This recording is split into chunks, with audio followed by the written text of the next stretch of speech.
What's happening, everybody? It's your Ford guy back playing with the Chevrolet. But you know, we cool it up a little bit at least. Love it. So anyway, I didn't have a chance to make a video of this side, which was a little difficult compared to what I was expecting from this car. I don't know why. I was expecting a little easier. Of course, it was going to fight me. But anyway, a couple of the key points that I had to face to be able to accomplish this properly. And one of them was removal of the upper control arm, which isn't exactly super easy. A lot of people actually take off the AC compressor and move the fan shroud. This piece actually comes out through this hole and comes out the top of the car. So once I figured out how to get the unit out, that was good. Then I drilled out the bushings, pressed in the new ones, and then got the ball joints replaced, top and bottom, new shocks, all the components that went around it. Now the spring was a little bit more fun too. The spring is at an angle. It actually pitches in at the top. You can see the angle attached to it. And the way that I was able to accomplish this was taking a spring compressor from the top. So I went in from the top hole where the shock actually attached to it, and I ran my spring compressor. I disassembled it just like this, dropped it down the hole for the shock, attached this one grab on the inside to be able to keep it into place in the pocket so that it wouldn't pop out on me, because it kept doing that. And then combined with that up top and my spring tool for the Fox Body Mustangs that I bought, that makes a installation a breeze, which is this unit here. Inserts from the bottom hole and actually holds the spring in place so that you can jack it up and get it in there. So this is the other side, which I'm about to attack. Hopefully this one will treat me a little easier than the last one did. So I'm gonna have to extract this upper control arm unit out, hopefully the same way, through this hole here. Hopefully nothing interferes with me. Drop that shock out of the way. And then onto the bottom, where I've already taken off the ends. Unbolt those bolts, the two here and the one there, and then that'll fall off, of course, after releasing the tension on the spring, which I do with a floor jack, or actually even easier a lot of times with a transmission jack, so I can keep it in the air where I need it. So now I'm going to disassemble these arms, get these nasty ball joints replaced, put all new polyurethane bushings in the uppers and lowers, and then luckily for me, the suspension will be done on this Corvette. It's been a slow road. Definitely a learning process for me on this, especially the little things like figuring out how to get the spring to seat in properly. The first time I did it, they didn't fall into the pocket on the top properly.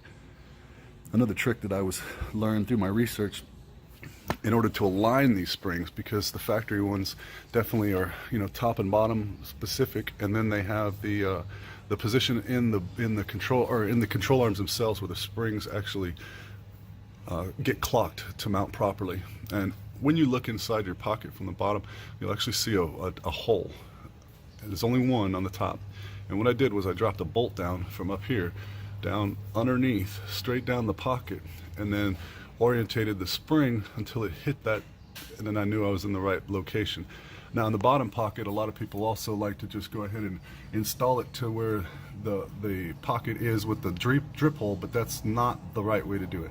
That hole is actually to let moisture and stuff get out of there so it doesn't rot that pocket, and it actually sits, the bottom of the spring sits just to the side of that, so it doesn't actually fit in that pocket perfectly butted up against. You need a little bit of room, and that's given to you by orientating the top part.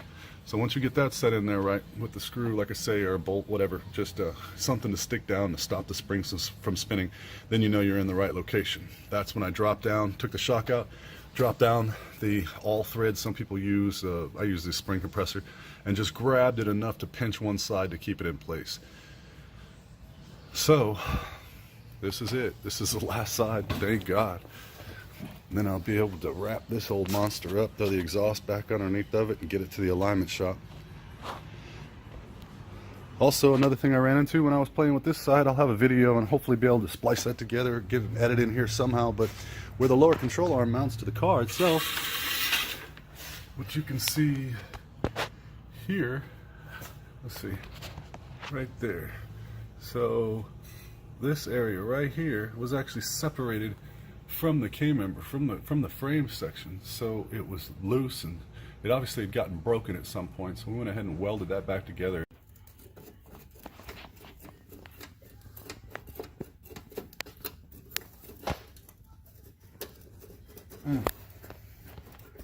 That sucks. I've actually got it to come in now.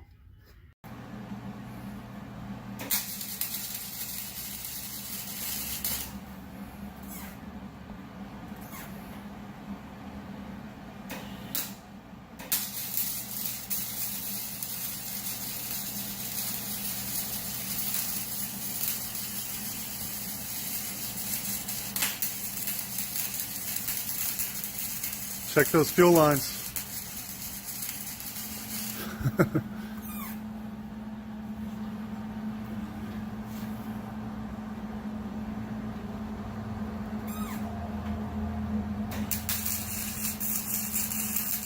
In its location.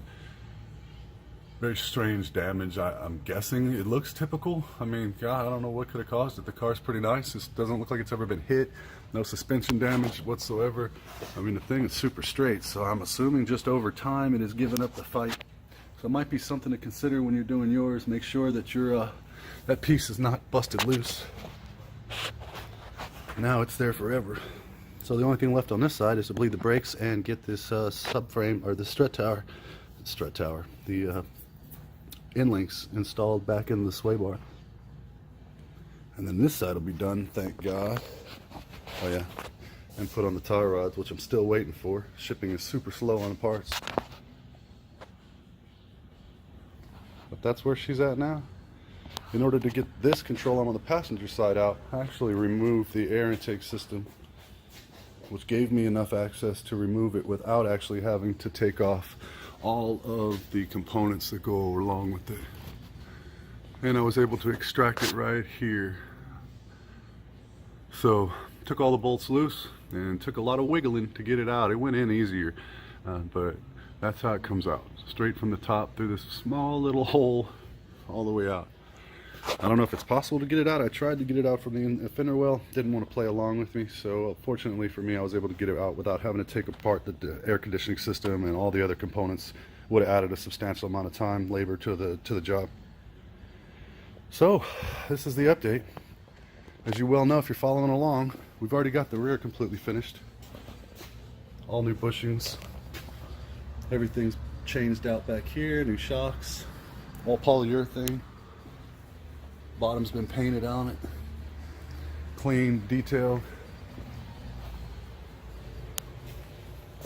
All the components cleaned up and brushed. All the aluminum, all the plates were cleaned. So this is final frontier stuff right here. Wish me luck. I'm gonna tackle this side, and hopefully if I'm lucky, I'll wrap this up today. God, I hope so, man. This thing's been hanging over my head, literally, for, I don't know, let's say a couple of week and a half at least, while I waited for parts and did other projects that came up first. So hopefully today will be a wrap. Guys, thanks for watching. And hell, if a Ford guy can do it, anybody can, right? This is me learning Corvettes. I've learned one thing: no thank you. But for those of you who enjoy the Stingray, this is a pretty clean example of that. It's got some great design. It really does. As much as I want to hate it, it's kind of a sleek looking car. All we gotta do is transplant a Ford motor into it. It'll probably run good too. Don't get mad. I'm just joking. Alright guys, stay tuned. Hopefully do one more video, follow up of all this stuff done in a test drive. But until then, wish me luck. Alright guys.